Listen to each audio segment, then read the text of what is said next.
What is up, guys? Welcome back to the channel. My name is Mike, and if this is your first time stopping by the channel, I am Mustang Mike 740, and this is my 2018 Mustang GT base model, and that is the purpose of today's video.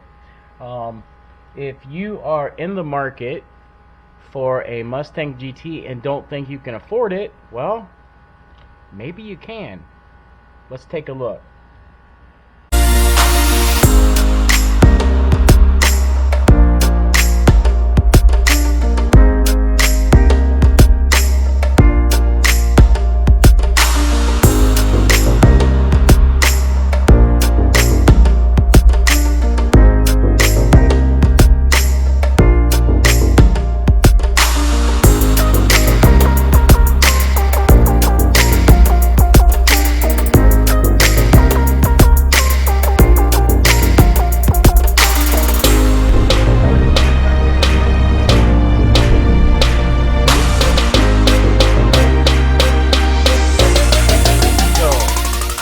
This car right here is a 2018 Mustang GT base model, and it cost approximately, we're not talking about financing, we're just talking sticker price, we're talking about $32,000.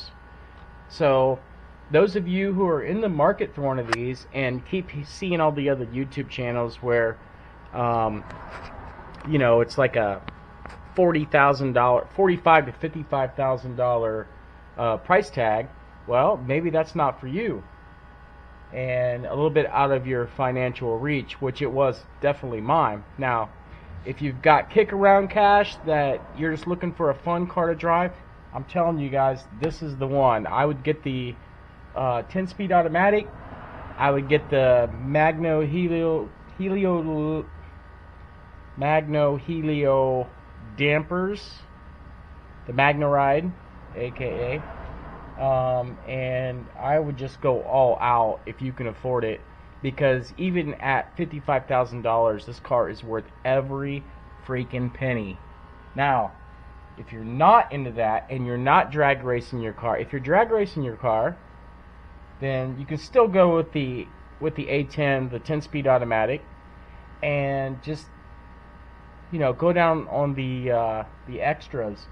Now, some of the extras that are costing people so much money, and the difference between this car and the premium package cars, well, it's quite a lot aesthetically. But I just want to remind you guys that the engine underneath the hood of this car for $31,000 is the same engine underneath the hood of a $51,000 car.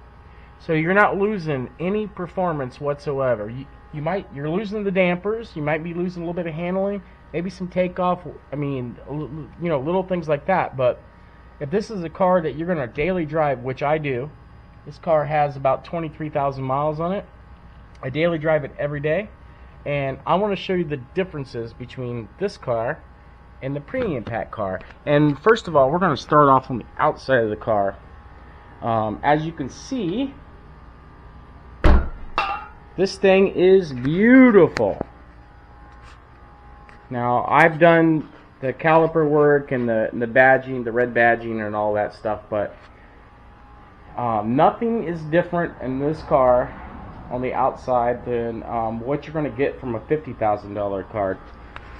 There's a popular myth that you don't get quad exhaust on the cheaper car, on the base model car, which this is. That's not true. You get every single thing on the outside of the car that you get with the $50,000 car. Now, this car has like a $400 option where it gets 19-inch tires. I believe the base model gets 18-inch tires. This one gets 19 and has a blackout package, but it's a black car, so who really notices that? But getting into the car, there are many major differences. Now, I know that the digital dash is really cool. It really is. And we're going to go ahead and start this bad boy up.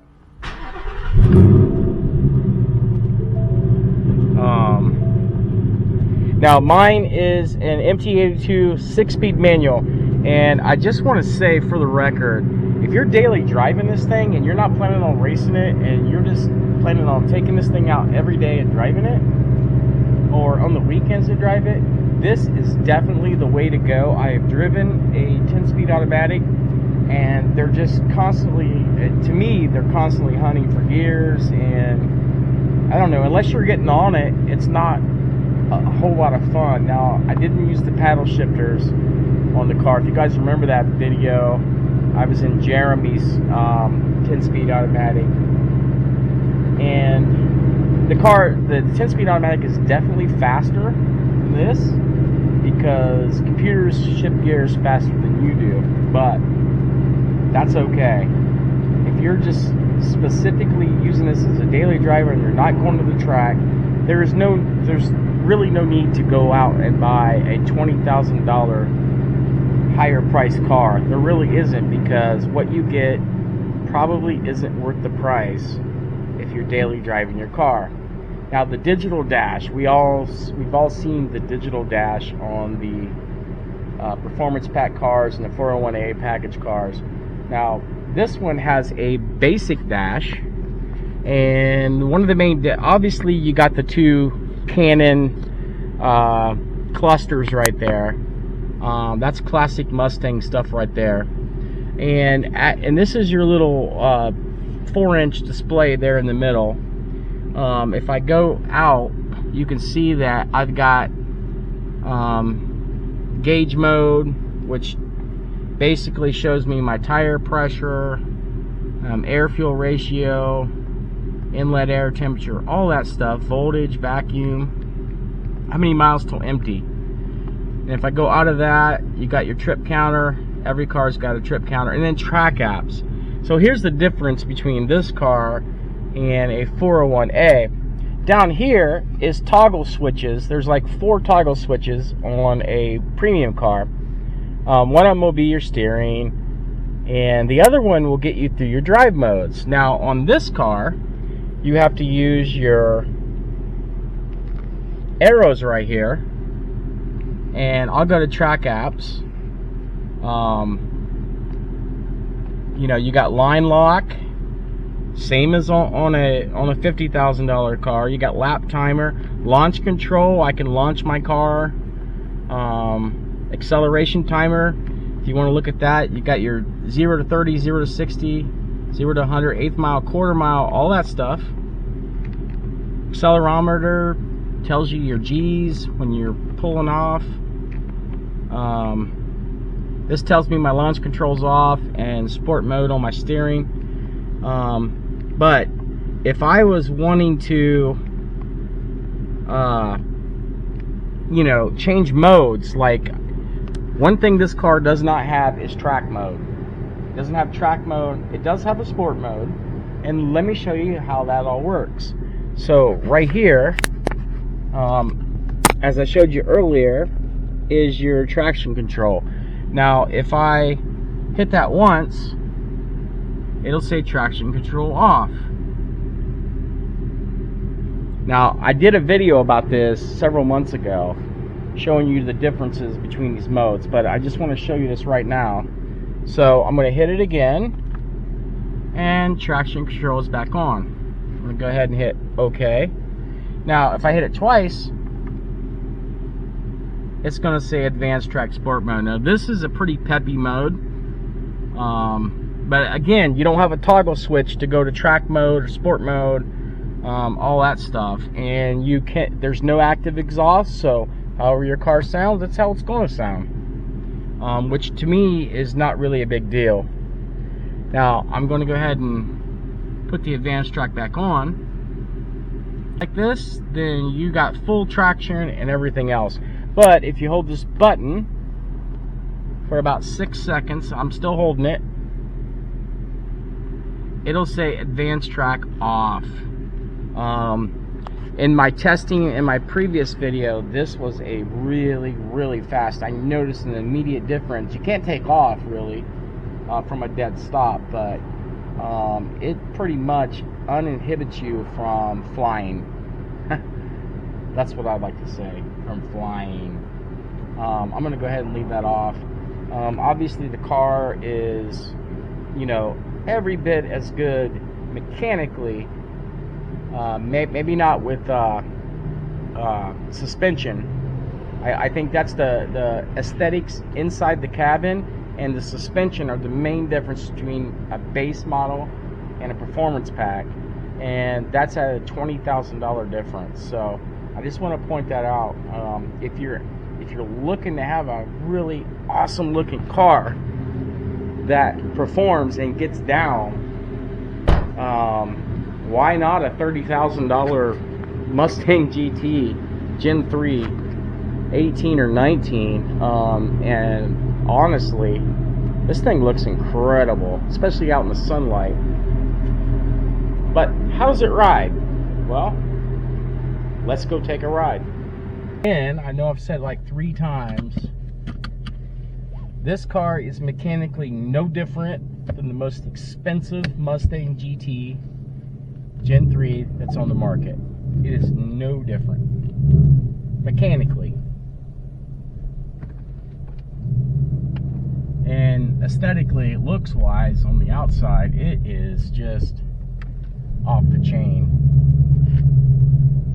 And the sound, I think more than anything else, is what I find incredible about this vehicle, is it just sounds awesome.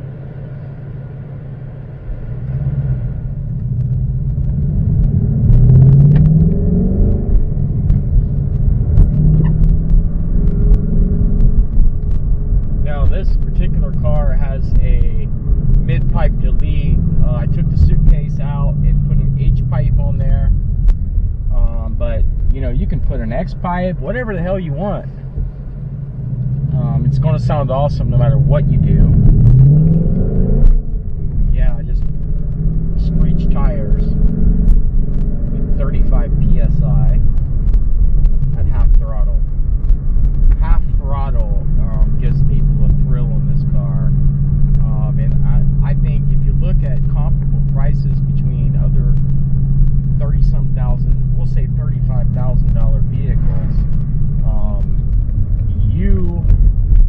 I don't think you can get a better deal. This thing has 420 rear wheel horsepower, and it's got 460 to the crank. Where are you going to get that for $35,000? You're not. You're really not. So, anyways, I'm going to stop here at the store, and then we're going to enjoy the car a little bit. Alright, guys. We are here in my 2018 Mustang GT. AKA the Black Widow. Badass car. So let's talk numerical numbers. So you got 460 horsepower. You got about 418 to 430 horsepower to the rear wheels. And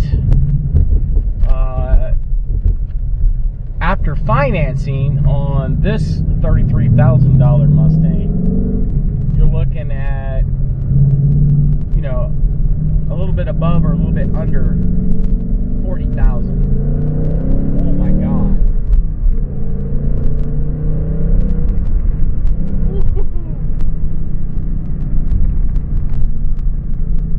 That was 15 miles an hour to 50 miles an hour in like a second. You know, as I've said before, you're going to get a totally different experience in this car from an automatic to a stick. If you're trying to race and get the fastest times possible, then I would suggest you go get the automatic. If you're looking for fun and a daily driver,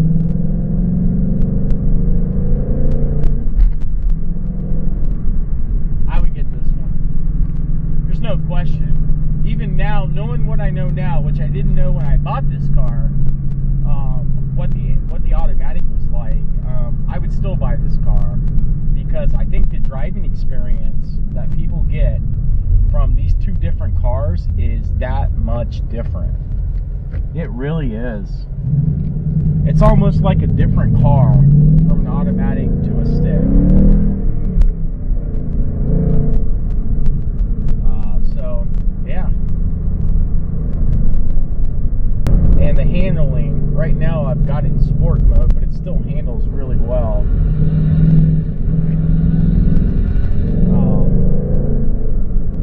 The acceleration put you back in your seat. It's just a fine automobile. There's houses around here, so I'm not gonna do anything stupid. And actually, there's some raindrops dropping on the damn windshield. But man, guys. Anyways, I'm gonna wrap this video up. If you're looking for performance on the cheap,